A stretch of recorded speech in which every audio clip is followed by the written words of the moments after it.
Ladies and gentlemen, I review, or rather rant, about copious amounts of crap on this channel.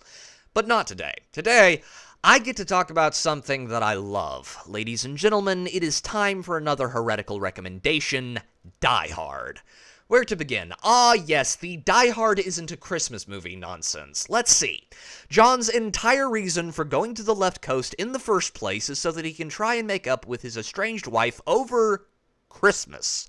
He arrives with a teddy bear as a Christmas gift, either for the kids or the wife. The movie isn't exactly clear on that point, and John even whistles jingle bells at one point in the film, not to mention the movie's closing song is Let It Snow by Bing Crosby. Checkmate!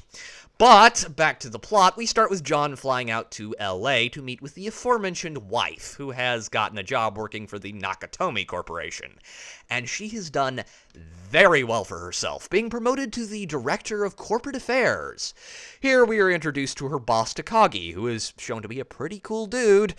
Don't get too attached, he isn't going to be here that long. Anywho, Holly returns from a visit to the vault. Pay attention to that, it's going to be important later, so that John and Holly can have a bit of an argument in her office, as is only right and proper in any good marriage on Christmas Eve, setting up their strained relationship. But they get interrupted midway through by her secretary, and Holly goes out to give a speech because her boss wanted her to, and John gets cleaned up from the flight. Meanwhile, we get an introduction to one of the most badass villains in the history of cinema.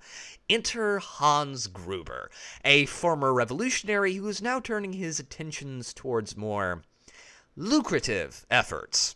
Right from the word go, we are shown that Gruber and his team are well-equipped, well-trained, and have planned this operation down to the last detail, setting the stakes extremely high.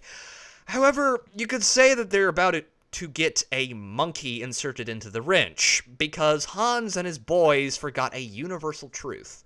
No plan survives contact with John McClane.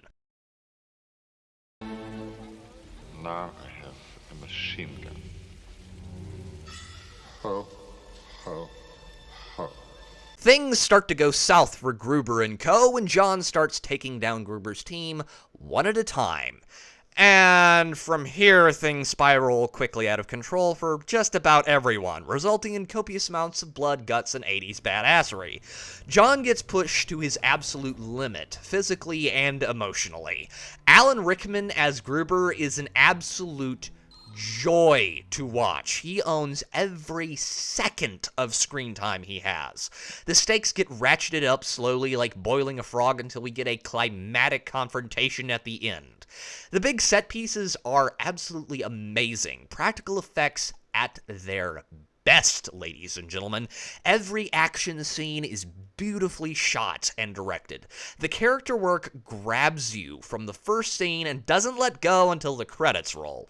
John McTiernan, the director, made what is, in my opinion, one of the best action thrillers of all time. So if you need a Christmas movie to watch that isn't Dickens, Die Hard is an excellent choice.